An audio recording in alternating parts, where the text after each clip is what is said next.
friends, welcome to this workshop style video today. We're going to be learning a little bit more about downward dog. I've had this requested, so thank you for that. And I think it's a great one to learn good foundations of, because you're going to find it in most every style of yoga, group classes, private classes. So it's a good one to get a good foundation of and work through and practice a little bit so that you can get it right and learn to love it. It is considered a resting pose, so let's see if we can get that to make it feel restful. But that being said, it's also a very energetic pose that is using so many parts of your body. We'll go through those as we get started. And it's got loads of benefits. There's a couple of adaptations that I'm going to make for you. One of the biggest problems that people have is with the wrists, because there is a lot of pressure on your wrists. I'll be showing you how to distribute weight so that it's not you're not taking the majority of the weight onto your wrists. There are also some good guidelines as to your hand alignment that I'll show you, that if you've been following along, you will probably recognize already.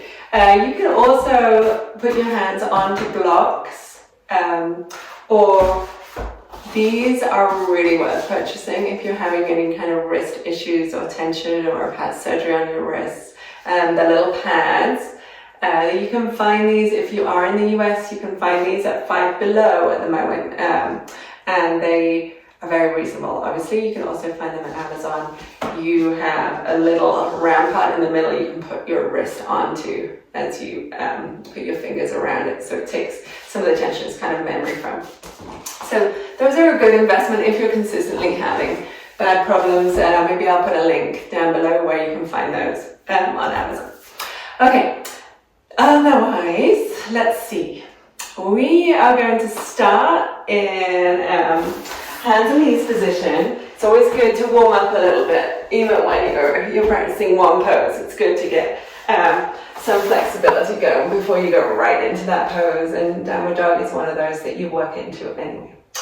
The workout yoga high five is a pressure that is on all fingers, especially your index finger, your thumb, and your little finger, your pinky finger. So you're distributing the weight not only on the pad of your wrist, but also on those fingers by using a high five and a big stretch out, rather than cupcake your hands. That's a problem that some people have. They're distributing the weight onto their fingers or more onto their wrist, their pad, and you need to use the whole of your hand to really engage your hand. That is one of the biggest tips for a lot of poses, including the cat-cow that we're going to do in a second. The other thing is your elbow alignment. I'll be talking about that a little bit more when we get into the pose, but you are looking to have the eye of your elbow, this part right here, facing out, so that gives a little protection from your shoulder all the way down to your wrist.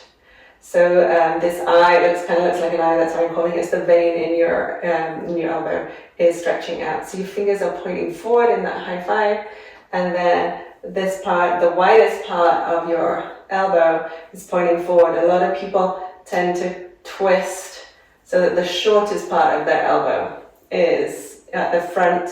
This is putting a lot of tension on your shoulder. It's rounding your shoulders.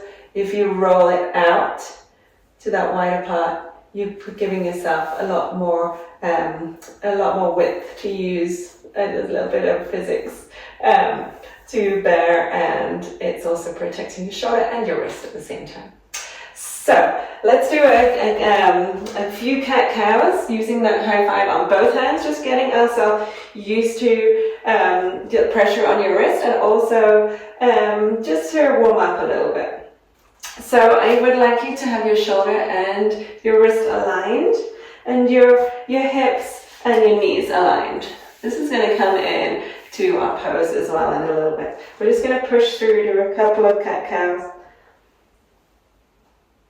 just to warm up that back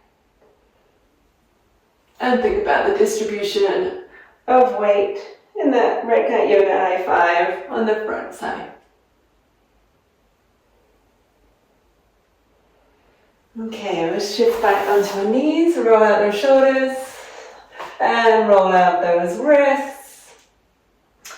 We're going to start off in puppy pose, kind of ironic because we're going from puppy to dog. Now puppy pose, you might have seen it in some of my videos before. You're going to come onto your elbows, so we're going to come back into our all fours, but then shift down onto our elbows. We're going to push into the mat using our elbows to our fingers. I really would like it, we've taken away the wrist, but we're going to use our shoulder and our elbow as our alignment on the front. Then you need to shift your hips back just slightly, curl your toes, and lift up. Your gaze goes back towards your back legs. I'm using this pose first just to get the feeling of how those hips are going to feel. So I'd like you to pedal out those toes. Think of pushing those heels down to the ground. The idea of pushing down, not so much that you're pushing them down exactly, we'll come back to that in a little bit. And then think of bending your knees and then lifting your hips up and opening your shoulders at that same time. So bend your knees, come down kind of to a hover, and then lift those hips. Gaze goes through and open up through those shoulders. And breathe. Your head is weightless, it's dropped down, you're not holding any tension in your neck. Your knees can also be bent to lift up those hips. So see here, I'm looking for that more triangle position rather than too straight. Right here, up on your toes or pushing your heels way back. You're looking to lift up your hips. So tilt those hips, engage the core, and look behind. Okay, come back down to your knees. Roll back up. And roll those shoulders and wrists again. Shake out those hands. A lot of people ask how do they find the right alignment for downward dog. That's kind of a rough alignment there if you were to come up on your hands from puppy pose. We're going to come up, which is kind of more traditional to come up from doing cat-cow, from the hands and knees position. You may also come up from plank is another way, especially you're coming through the chaturangas and in Vinyasa place, but generally this is one. So check that your shoulders are tilted back, curl your toes, and just like we did in puppy, you're going to tilt back up. So gaze goes back down. Let's do that again. Down to your knees, opening up your shoulders, rounding those shoulders away from your ears. I don't want you to be up with the ears, your ears too close to your shoulders. Curl those toes and curl, lift up. Now get a bit of movement in your downward dog. You might want to change a little bit of your positioning. For my body, plank works best for my positioning, which is slightly wider. So wrist through to plank and push back up. See if that feels better. Check that you haven't brought your shoulders up. Roll your shoulders back. So we're starting hands pushing into the ground. Check again that you're distributing between that index finger, thumb, and the pinky, that those two have pressure, not just your wrists. Gaze goes back towards your legs. Open up those shoulders. Lift those hips as though a belt is being pulled, lifted towards the sky. And then walk out that dog. Now find some movement, bending, especially on your first downward dog. It's always good to do this. Your heels reach down towards the ground, but they might not actually reach. You're lifting up and tilting that stomach, engaged core, and breathe. This is considered an inversion because your head is lower than your chest. So if you need to come out of this, if you're not used to this position, feel free to come out to this, back to child's pose for a little while, and just work up to being able to hold this position. And then I'd like you to shift forwards and down onto your knees and come back into kneeling or child's pose. And I'd just like to show you a couple of things that go wrong that you could watch for in downward dog, and they are as follows. So you might find when you're going through downward dog, using it as a flow, that you're just quickly going through it, not noticing how your body is feeling and how your body is forming in this position. That marriage of movement and alignment kind of might get a little mismatched as you're just going through stuff. So I'd like you to have these thoughts in mind. Okay, so you may be rolling your shoulders, so your shoulders might be rolled up.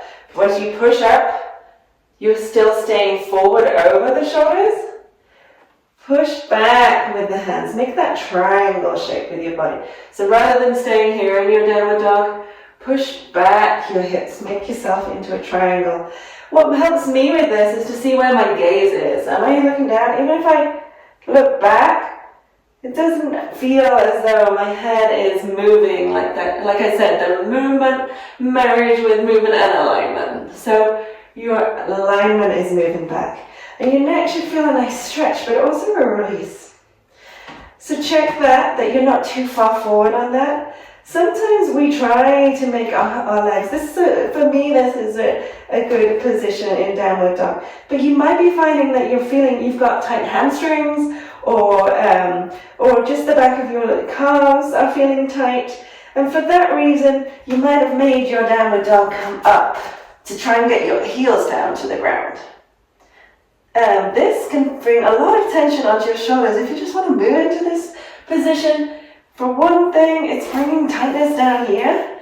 I have my heels down, that's true. But the idea of downward dog is not to get your heels down, it's to draw your heels down towards that.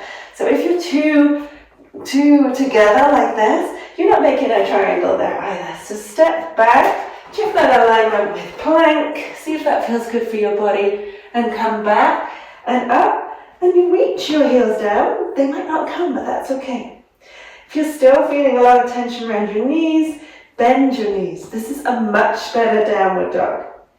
This is a perfectly acceptable downward dog. And then find some movement in there. So gradually you can straighten those legs a little more. You may never find them straight. That's okay.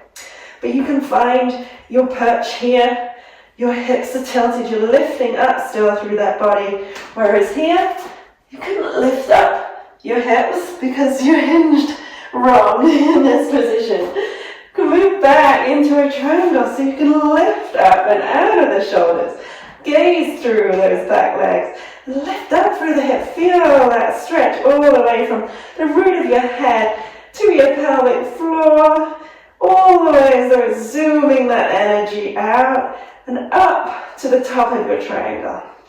Alright, let's have a back and come back down. The other thing I just wanted to discuss quickly that I'm often asked for is how to make that transition forward with your legs. So that lifting movement forward from downward dog. And you do need to have some good core engagement for this. And so you might want to work a little bit on that first to engage the core, because it's the core that is going to move you forward. You're going to transition the whole movement as a flow, rather than just lifting your leg up. I'm going to show you that now. But first of all, I'd like you to get into like the hands and knees position. High five again, the floor, and just curl those toes. Check that your elbows are aligned, your shoulders are nice and straight. Engage that core. And how am I going to show you just exactly how that feels? Well, try and lift your knees. And as you lift these knees, I don't want you to tilt forward. I just want you to hover them over the floor, keeping a straight back. And just breathe through this and feel how your core has naturally engaged and that your pelvis is slightly tilted under to give that support to your core. And come down, relax a second, and then come right back up, engage that core. And hold it there, breathing through, and come back down. You might have noticed there how everything kind of draws up, back towards your pelvic bones. So your core comes engaged. That's a good way of checking, are you doing that? And we're going to move through from that position, that hovering all fours. We're going to move through that up into our downward dog. And from there, keeping that core engaged, we're going to shift our weight, our momentum forwards as we bring our foot forwards. Now I have one leg that is much better at doing this than the other, so I'm going to use that first. But bear in mind, when I come to my left leg, I'm going to be using some variations. So this is what myself, Laura, today can do. And you've got to listen to your own body as well. But this form and this shifting forward is going to help you. Before we engage our core and come into that, I want to show you some mistakes so that you can compare it. It's not mistakes, it's just you're not helping yourself. So, even if you've got like the best, not saying that I have the best downward dog, but I'm trying and I'm improving every day. But even if you have a really good form, once you've done your three-legged dog, which is just bringing your leg up, your hips still stay down. This is still a good alignment. I don't want to tilt yet. Sometimes you're asked to do that. But to move my foot forward, I don't want to be tilted. I want to have straight hips. So this is still good alignment, but watch. I can only get to here. What did I do wrong? Well, you can always adjust and pull your hand through, but I have no space here. Like literally, this is my stomach. I have no room for this foot to go any further. So, let's just try that again. See what I mean? I've got my downward dog. Trying my best with the downward dog. It's looking pretty good. I've got my three-legged downward dog. Oh my gosh, I've got it. My hips are straight, reading the mat. My pelvic bones are parallel to the mat. Looking good. I can't get up. Alright, I'm going to show you what was going wrong there. Okay? So we're going to come back into that all fours. We're going to hover those knees. And wait until you feel like an engagement of the stomach. Push back into that downward dog. Keep that engagement. Now watch what I do here. I'm lifting that back leg up. And then I'm moving my center forward. So I've shifted the front of my body, all this weight, and made some space here. So this is where Laura can get to today on this side. See how far you can get, and just measure and take note. That's okay. Okay, I'm going to come back through plank, lift up again. I'm going to settle into my downward dog. Watch this one more time. Lift up, my hips are down, and I'm shifting my whole weight over. So I've changed into kind of a plank on the way. Transitioned my whole front body. My center of mass has moved. And now I can come up into whatever pose I'm doing today. But I've shifted my weight. Watch that again. So here is where I didn't shift my weight. There's no room. Try again, coming into my downward dog, lifting up three-legged dog, shifting my center of mass, everything moves forward. Okay, and I'm over-accentuating my leg here. You're trying to float forward a little bit as well, so gently moving forward. All right, now, how does that look on my other side where I still need a little help with my hands, and there's no problem with that. Okay, we all have different sides, and sometimes our bodies are different, and sometimes we're starting from here and we can gradually work forward to something different, and sometimes our bodies will never do that, and I don't think my left side will ever quite do this. Okay, so we're going to do that again. Coming into all fours and curling those toes. A little bear crawl. Lifting up, finding my right root. I'm going to float forward.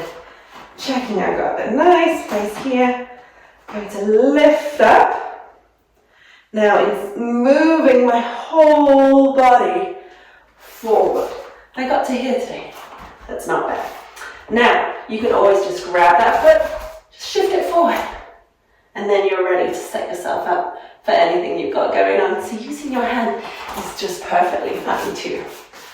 Okay, I hope that those helped you. And I hope you can now find some ways to enjoy and explore downward dog a little more, rather than it being just a pose that gets you somewhere else. You can play around in there.